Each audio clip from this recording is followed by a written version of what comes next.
The EZFluence administration application has a lot of the important settings for how EZFluence is going to work. So I'm going to go over all of these settings so that you know exactly what they do. So we'll do it from the top down. So off we go. The initial goal settings. Usually you shouldn't have to touch this. Basically, it's determines for nearly parallel opposed plans how many times it's going to try a new hotspot. So it's going to try hotspots, increasing the hotspot 1% at a time until it reaches this number. And if a given increase doesn't result in any change in the plan, then it stops doing that. So you might end up with only a few curves for certain plans. So 115 is usually a good number. The reason that we include it is it can make it run a little faster if you do less, but in reality now we've gotten it so it runs fast enough where I think it probably doesn't matter to leave it at 115. If you never ever accept a hotspot above 110, for example, maybe you might consider putting 110 in there, but in reality, 115 should be fine. Machine MLC models, this is something that's important if you want to use EZFluence on open fields that don't have MLCs. So a lot of times with Pro and Bress, you don't need to add an MLC block in terms of, setting the field aperture. And so the problem is that the scripting API does not expose the MLC model for your machines unless the MLC is attached to the field. So one way we can get around that is that you add your machine's ID here. So suppose your machine name was 21IX. It has to match the machine ID exactly, and then tell it which type of MLC model it has. I believe it supports all the MLC models that are out there, but if it doesn't support yours, please let us know. Um, Over here we have the field and field settings. So the max number of field segments, the default is 5, and the min MU per field segment is 4. You can change the defaults here if you'd like. There's this always generate field and field by default. I actually recommend not turning this on. The reason is that field and fields are always produced from the Fluence patterns from ecomp plans.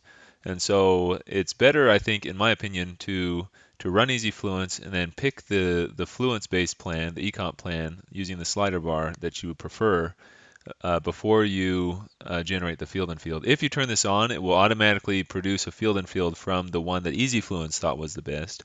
Which, you know what, if you are finding that the results that the plan that EZFluence picks automatically every time you run it is the one that you all end up picking anyway, then I might consider it turning it on. But especially when you're first using EZFluence, I wouldn't turn it on because it gives you a chance to review which plan you like the best before you say, okay, take this plan and make a field and field. Here's some jaw tracking settings for elective machines. For Eclipse version 15 or higher, the leaf sequencer priorities table will be enabled. So this is important because EZFluence needs to know the algorithm that it should use when it's calculating leaf motions. And the idea is that you just need to add your algorithm. The ID name can be found in beam configuration. You go to beam data, configure calculation models, scroll to the bottom. And these are the leaf motion calculator algorithms that are available. So you would need to copy this model name exactly and then paste it into the EZFluence administration leaf sequencer priorities. So you could hijack one of these or create a new one if you want. So paste it in there and then you can drag it to the top. Dragging it to the top makes it the first one that it tries to use.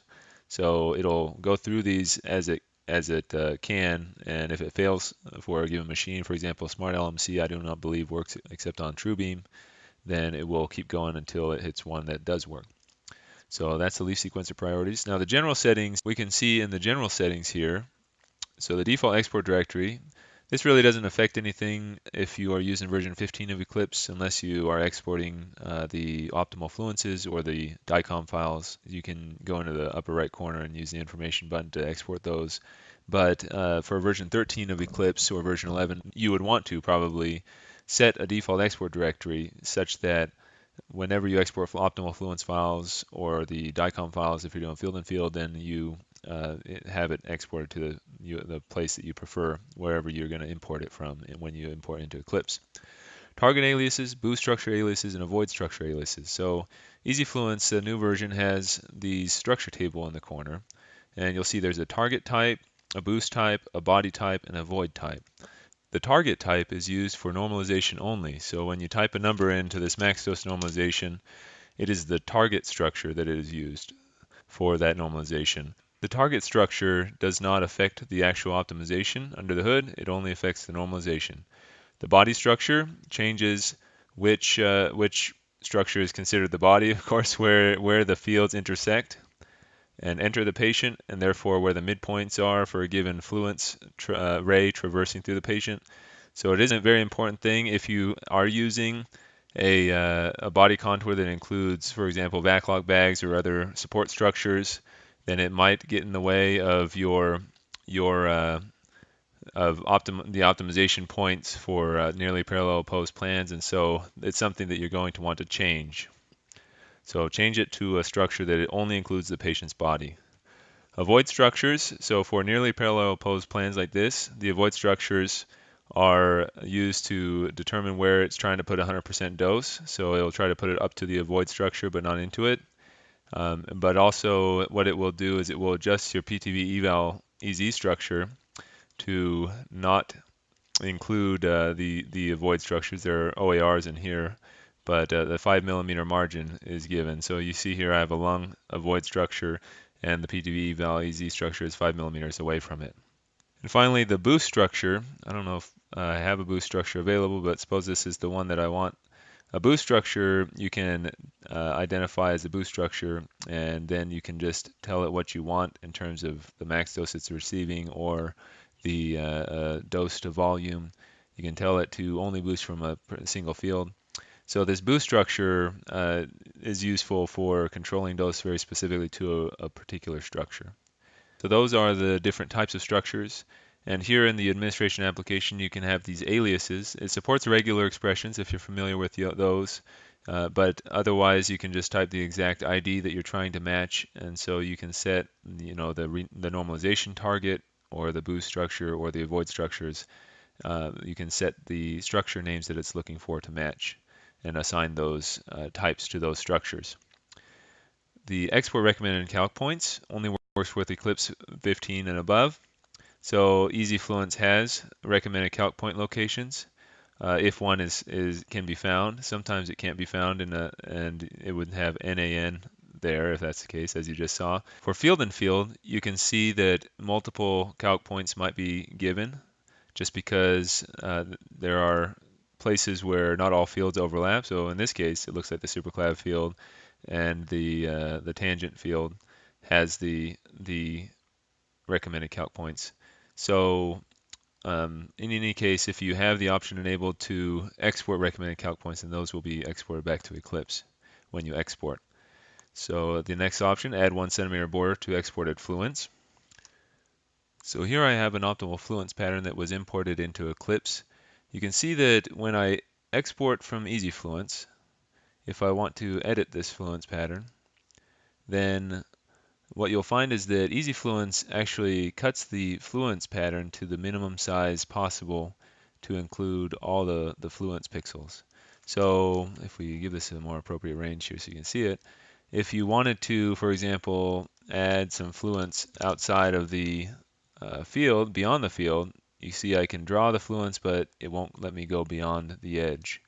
And so if you want to have a little bit of a buffer, 1 cm buffer around it, in case, for example, if you wanted to add some fluence at the match line or whatever, some people might occasionally do that, then that's an option. And that is in the administration application, the 1 cm, add 1 cm border to export fluence. Show RTOG 1005 constraints for opposing field plans. So this will show when you run EZFluence. So for any kind of nearly parallel opposed plan, so any time that you don't have the field weights option up here, like it's not like a 3-field rectum or a 4-field lung or something. So breasts and any other parallel opposed plan, which might include brain, for example, even though this isn't applicable. EZFluence is going to display these constraints for you. It will try to match the heart and the lung automatically, and it will set the PTV eval EZ structure as your breast PTV eval. And it will display the RTOG constraints. If it's blue, then it has a minor deviation, and if it's red, it's a major deviation from the constraint. So it's a nice way to see quickly how you're doing against the RTOG 1005 constraints. Note that EZFluence's estimated dose is an estimated dose. It's not exactly what AAA will report, and so it's important that you evaluate it in Eclipse as well, but this is going to give you a reasonable estimate of what these values are going to be. So the next one is default to use eclipse relative field weights for multi-angle plans. Here I have an arbitrary angle plan, an example of one. So here's a 3-field rectum. You can see I already have the field weights at 0.6 and 0.2 and 0.2. Suppose that's my institution's general practice. So as soon as you run EZFluence, there's this checkbox, use current relative field weights.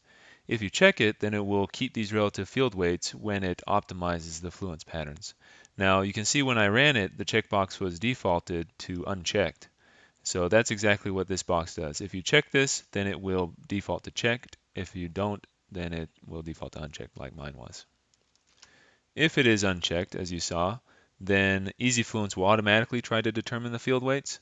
So it's an opportunity to set the field weights in Eclipse before you run EZFluence. You can always change the field weights in EZFluence after the fact. So it's not absolutely important that you commit at the time you run EZFluence.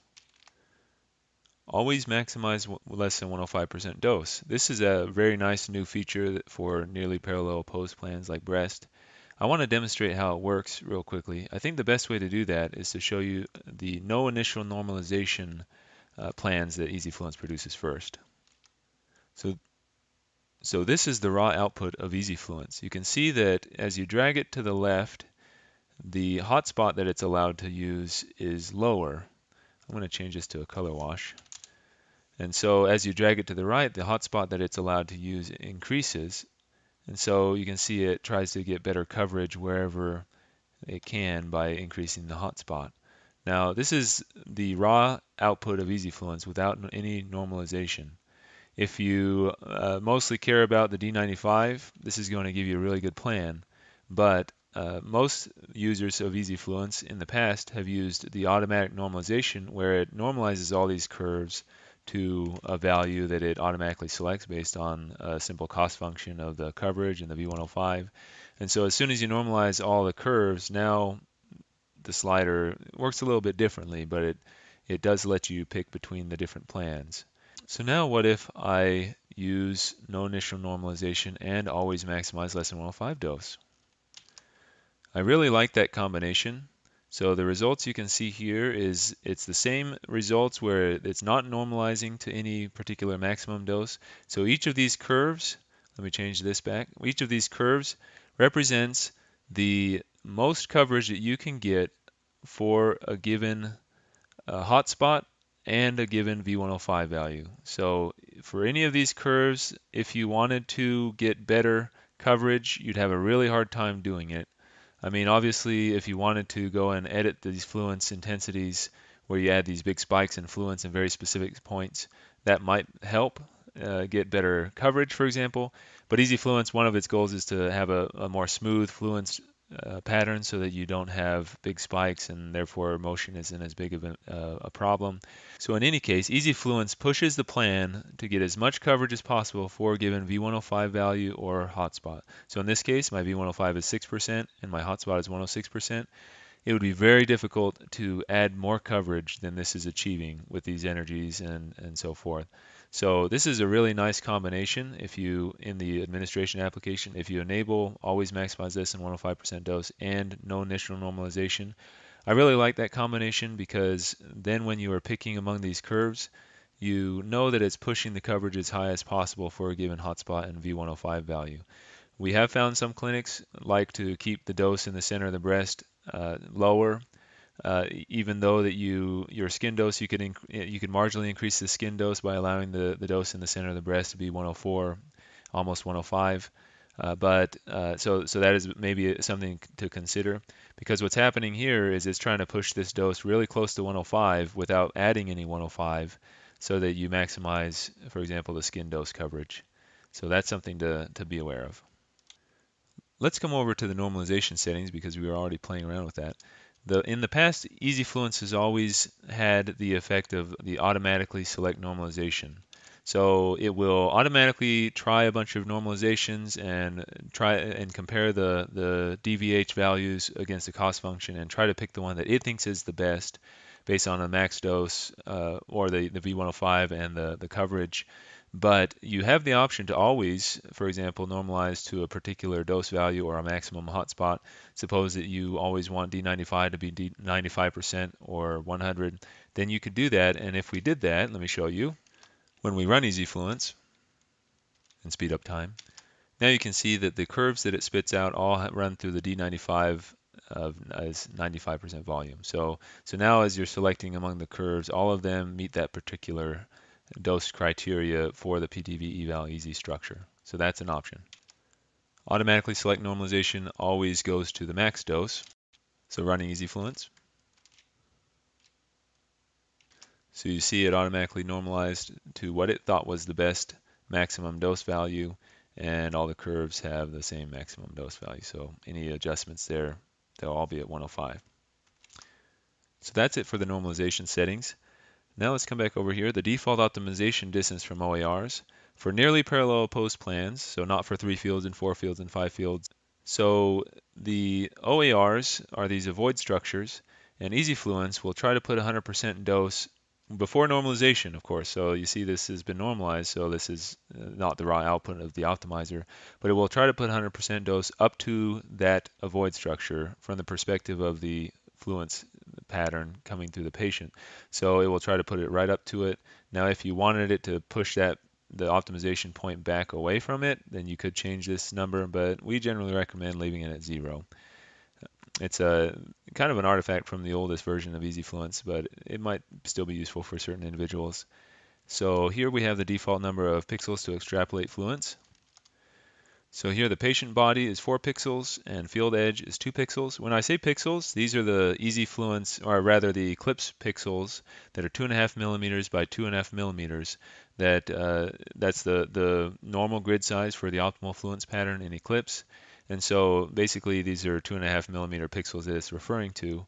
So the idea with these numbers, and these are the recommended default values, but if you look at the beam's eye view and you look at the edge of the patient, so basically, within 4 pixels, which ends up being about 1 centimeter of the edge of the patient, it's going to extrapolate the intensity out. So you can see that's how it generates the flash.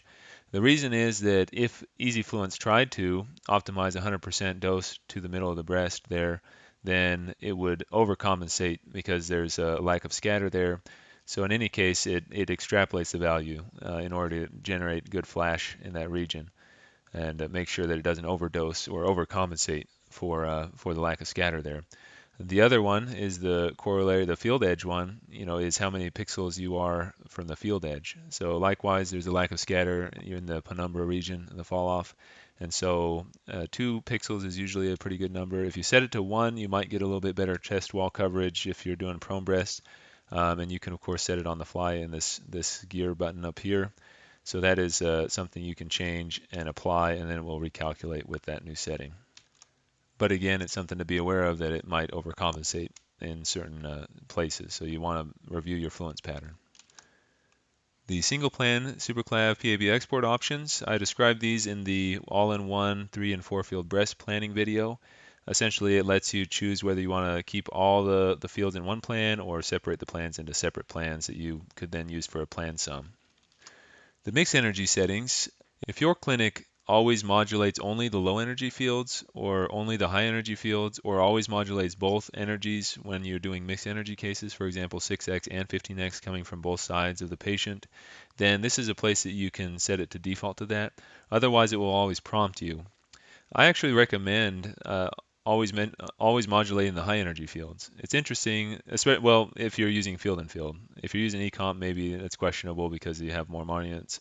But if you're using field and field, if you modulate the high energy fields and leave the low energy fields open, and then try to maximize the low energy open field, and then basically the high energy field just fills in where the low energy open fields weren't able to get coverage, you find that it often gives you a really nice balance between high energy and low energy, because the low energy open fields are able to get most of the dose where the patient is thin, near the apex of the breast, and then the high energy field is only used to fill in the back towards the chest wall.